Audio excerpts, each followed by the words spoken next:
Welcome back, y'all. So today we'll be talking about AKs and which caliber is right for you. Maybe got a couple different examples here. I've got three big ones. 7.62 by 39, 5.45 by 39, Master Race, and of course 5.56.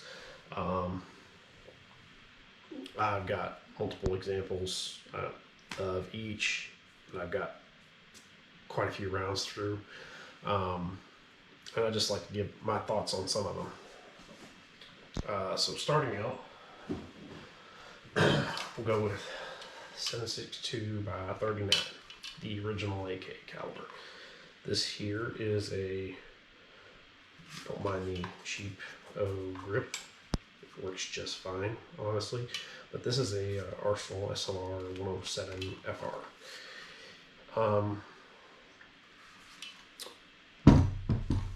Awesome gun. This I think we got lucky with this one as far as how it's gassed. It doesn't really kick at all. I actually have a Mac 90 that's heavier, and this actually feels like it kicks less. The recoil is less on this. Love shooting this gun. The day I picked it up, didn't touch the sights, which, by the way, yay Arsenal, canted front sight. Come on. But picked this up. The dealership I got it from has a 300 meter range with some steel. From standing first magazine, I was putting rounds on steel at 300 yards. This awesome gun. Even though the front sight's canted as hell. So 7.62. I actually should probably get a wide mag. Yeah, why not? Get my ghetto double tape. Yes, it's loaded. I'm not going to change it, but eat you the old speed reload. I don't remember what they call it on Call of Duty. But 7.62 by 39, very heavy round. 300 Blackout's kind of trying to be like 7.62 by 39, I guess you would say. Kind of more like a 30-30 Winchester, similar in ballistics. Heavy hitting round. Yeah, 300 easy. 400, the round really starts to lose its steam at that point. And if you got any kind of wind, it's going so slow that the wind really messes with it. Plus, you got a lot of drop beyond 300, really. However, with 300 in, it's a hard hitting round. This one has a Tapco GQ trigger in it. Good trigger. Probably one of the only things I'd ever buy from Tapco was when they made these GT triggers. Of course, they're not even around anymore. This guy also has the Bulgarian 4.5mm triangle folding stock that you basically press this button here and it latches right on the side of the stock. You have to press in on this detent and it locks in. Probably the most solid, as other people have said, the AK folding stocks are pretty much the most solid locking mechanism for a stock. I really love AKs, just so you know.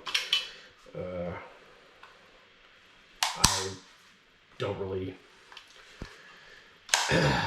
see any downside to them other than maybe reloads, but then again, I've actually shot at competitions where guys with ARs who should be like SWAT guys, I was reloading my AK with faster than they were reloading their ARs. With a gun I've got that I'm going to show in a minute. Moving on. Of course, you have the AK-74, you know, 5.45 by 39, master race, as they say. No, that's not a racial thing, that's a AK thing. We grab a magazine for that.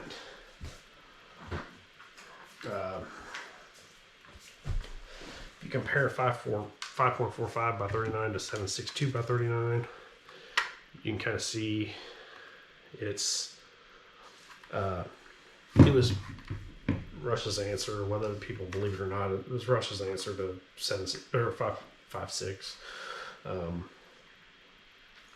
Going with a much lighter, faster bullet, you're getting about another. With good ammo, this is 7.6. You're getting another 500-600 feet per second velocity out of this, which turns a 300-yard, gun into easily a 500-yard gun, if not more. Yeah, I'm just flexing. I got plum action going on, plum mag with plum furniture. I like plum. No, the grip is not plum, but it's whatever. This is a Sega 545. It was converted, although albeit not very well. But got it really cheap from a local guy. He shoots way more than I do. Does a lot more stuff, way more than I do. Tactical stuff. But I know why he sold it to me cheap. Didn't really bother me at the time. I eventually got it fixed. Had the wrong bullet guide in it. Got it fixed. Shoots like a dream. 5.45. The best caliber. They call it the master race for a reason. The lightest recoil you can get in an AK. Anyway, downside is 7.6. The good ammo is corrosive, so you gotta wash your girls out when they get dirty. Again, this one actually has a G2 in it as well, so pretty much the same, but this gun with iron sights, I would not hesitate. If you told me I had to take this with iron sights and be effective 500 and in, I wouldn't hesitate with this. I'd figure it out. I may have to walk a few rounds in at 500 at first, but once I did, I would not have a problem. This gun is as accurate as you can be. 2 to 3 MOA is plenty accurate for that range. Yeah. Moving on. I have a couple of 5.56 AKs. This is my main go-to AK when it comes to actually using it. This is a Arsenal 106 SLR 106 CR. That person who had it before me, someone had chopped the barrel to 12.5 inches and had this 4-inch muzzle device pinned and welded to make it legal. I don't know which brand this is, CNC Warrior, Strela, whichever. It's a 4-piece bolt style flash hider. Very heavy flash hider. This gun is actually really nose heavy, but there is next to no flash that comes out of this muzzle device, and it also pushes the noise, not only that forward, which really makes the gun feel less concussive to the shooter. Done quite a bit of stuff to this. It had this Fab Defense handguard on it when I got it, and the ALG, I don't remember if it's the Ultimate or the whatever, but it's the chrome looking or nickel looking trigger bow ALG. It also had this Krebs safety selector. When I got it, I added the Ultimac and I put the Surefire light on it with the Haley strategic Thorntail mount and this Holosun. Holosun, yeah, they're cheap. This one hasn't baked off yet.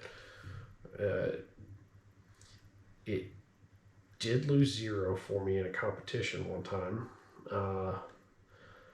Don't know why, but it hasn't done it since. So I think maybe something got bombed. I don't know what happened, but it let me down one time. But as far as once it re-zeroed, it's been fine ever since. I did put a Magpul AFG on here to keep my hands away from the heat a little bit better, and I kind of generally grip it like this to where my thumb just rests on the light, because the Ultimatic gets hot really fast. That's the downside to AKs; they get hot really fast. I did paracord the stock. It's got a bulgy, same as the 107 triangle folder on it. I've just got the sling rubber banded in there right now. I haven't bought a actual sling band for it, as well as it's paracorded to make it a little bit longer. But man, this gun for 5.56, 5.56 AKs are, I think, a little bit underrated. They do kick more than 5.45 AKs. Yes, there's a lot more pressure in 5.56. However, it's still way less than 7.62 by 39, and you get, yes, it's a straight wall case, unlike the tapered of the 7.62 and 5.45, but as long as you somewhat clean your guns, that's really not an issue. The lock is actually identical to the 5.45. That's a 5.56 Circle 10 mag.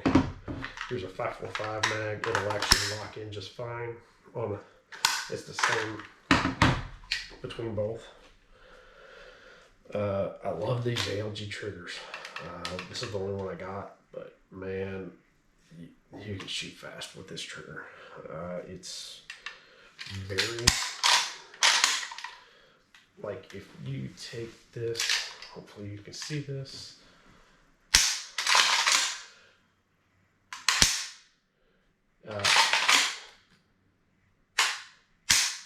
It barely takes any effort.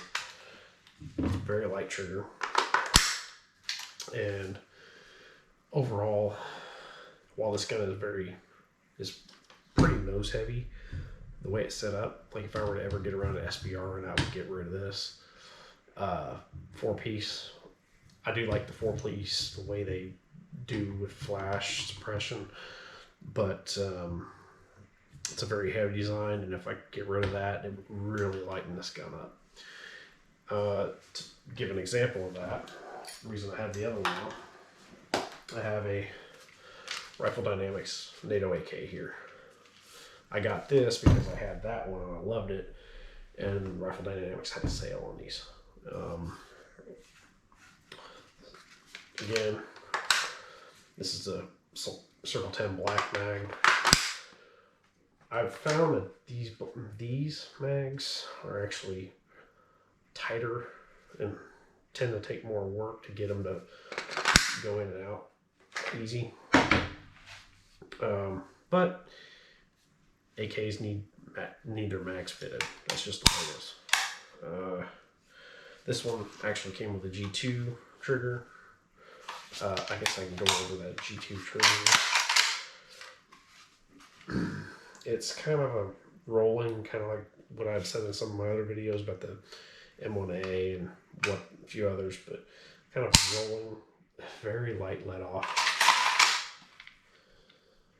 And the reset's not short, but you can easily do work with this. I probably will do another video about whether or not I think the Rifle Dynamics hype is what it is. This was back when Jim Fuller was still there at Rifle Dynamics, but that's neither here nor there. You can't really even get these NATO AKs anymore because they only did a few runs of them. This one I got with the dead air, has a dead air brake on it. Not really a fan of brakes alone, but I do have a can that has a dead air chemo mount on it. So I got it that way. This one's actually tuned to run with the can. I tuned it really soft so that it would run with Wolf with a can. So anyway, that's neither here nor there.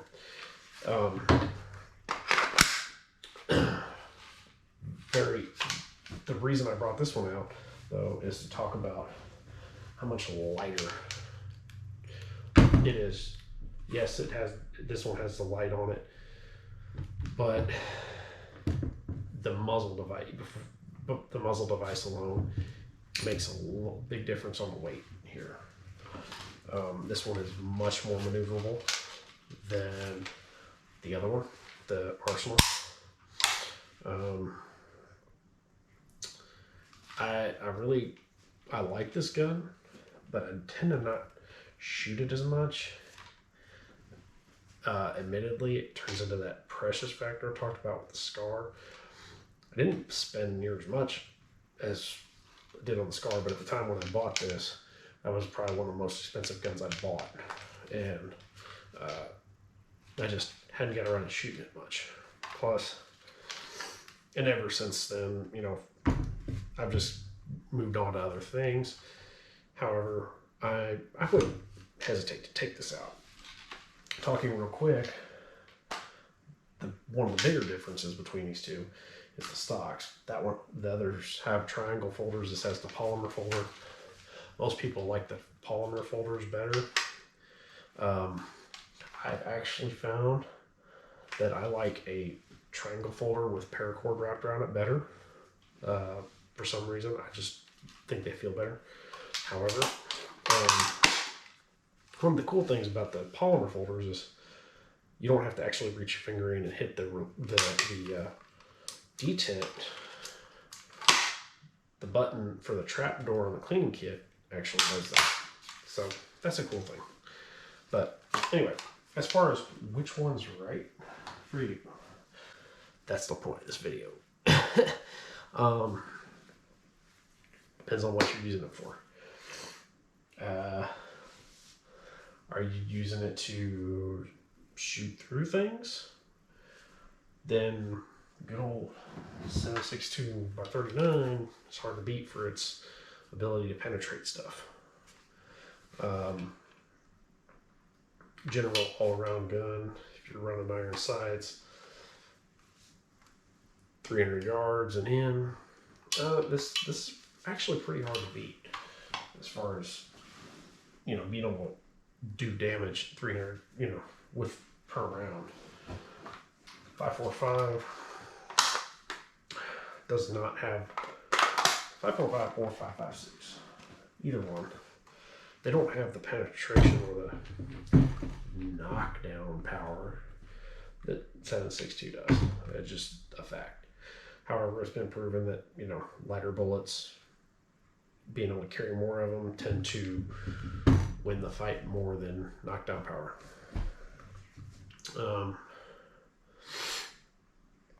Which one's better? Well, I always used to say 5.45,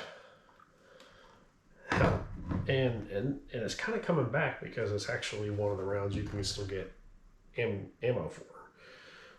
You just can't get the guns. 5.56. I got into these guns because of bans were coming, and I'm glad I did. I have 5.56 and whatnot. The magazines for these are even harder to come by because there was never really a surplus of them. So you're just limited to what you can get from Bulgaria. The magazines are more expensive. 5.56 really, honestly, does not hold an advantage over 5.45 as far as ballistically. accuracy wise, yeah, you could throw some 77 grain open tip match in a 5.56 gun and probably get better ballistics out of it, but I don't think it's. I think it's so negligible over 5.45 that, you know, you're gonna kind of you're really kind of splitting hairs. 5.45. So in back in the day, this round was so much cheaper to shoot than anything else. That's why these did get a following in the U.S.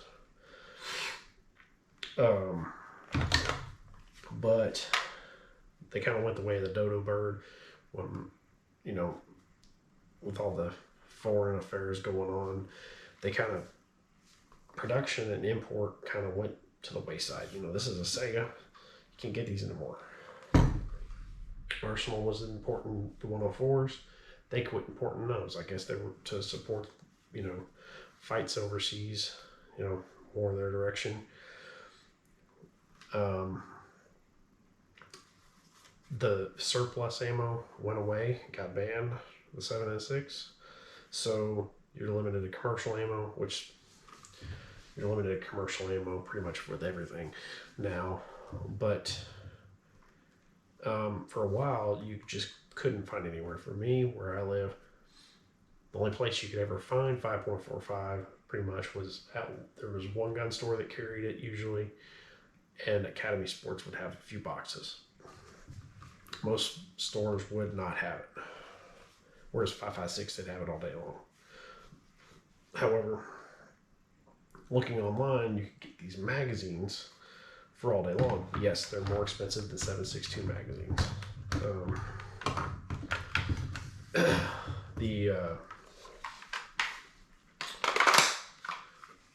7.62 magazines, you steal ones, you know, 10, 15 bucks. I think even a day you can still get them for under 20 bucks. Whereas a good quality 5.45 magazine, you're gonna spend, nowadays you're probably gonna spend, well, at least 40 bucks, probably closer to 50, 60, 70, 80 bucks. These plums I got for like 40 bucks, 45 bucks a pop. This one I think actually I found at a gun show randomly. You know, you have other ones, you know, Bakelights. I think I paid 60 bucks for this one. You can probably pay more for them now. A Bulgarian 45 rounder long boy. I actually practically stole these from a dealership or a dealer. They go for way more than what I paid for these. These are usually in the triple digits for a magazine. These 5.56 Circle 10s, these blacks, go for 50 something bucks usually.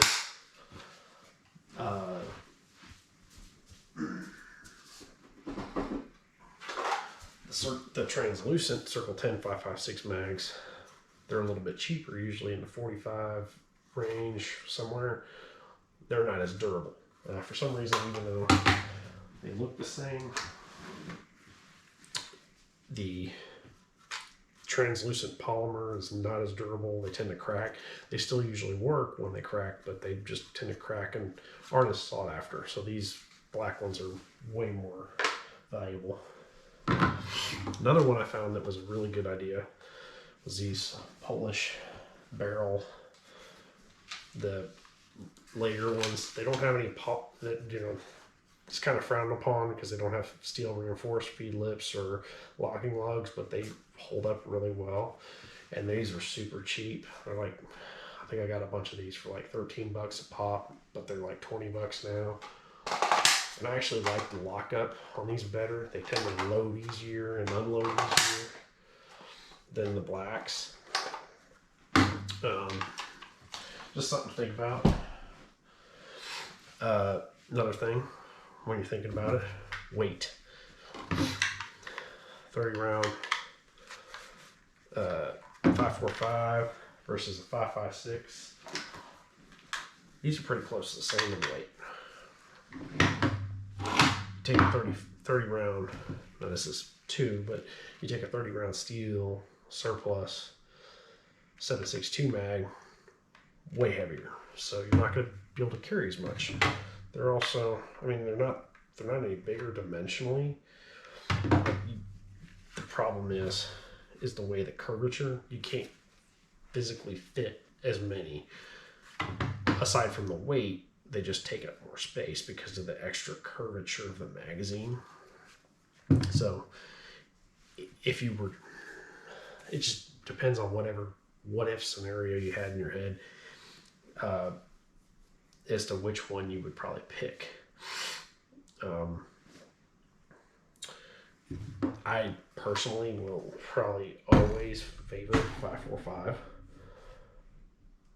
because I have a stockpile of it. And it's awesome as far as that goes. I don't shoot AKs enough that that's a problem. If I'm doing something where I'm competing or whatever with an AK and I'm using this one, so I just flood the reload there. But this tends to be my go-to AK, and 5.56, if you, even in today's market, you can still get it. It's way more expensive than it used to be, but it's still available. 7.62 is readily available for the most part. It's just, will it be? We'll see. With 5.45 and 7.62, you're pretty much dependent on imported ammo because, you know, for the cost wise, that's why these were always cheaper to shoot.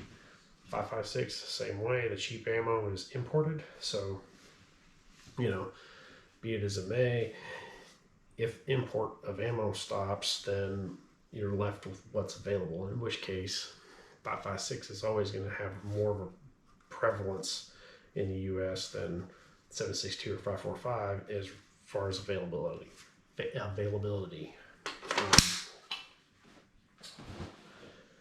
If I had, you know, realistically, honestly, if you make it with, as a civilian, shooting 120 rounds of anything without dying, there's a lot to be said for that.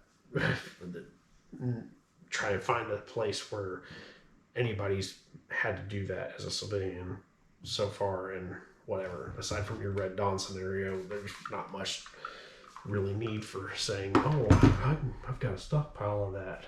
Most of it's for training. Anyway, just some quick thoughts. I know this is probably not a quick video, but I really wanted to talk about AKs for a while. I will do more videos in the future about AKs, comparing what my thoughts like. Is Rifle Dynamics worth it over an Arsenal, say? But that's for another video. I'm going to keep this one. I'm probably going to go ahead and cut this one out as far as it goes. So anyway, until next time, I'll talk to y'all later.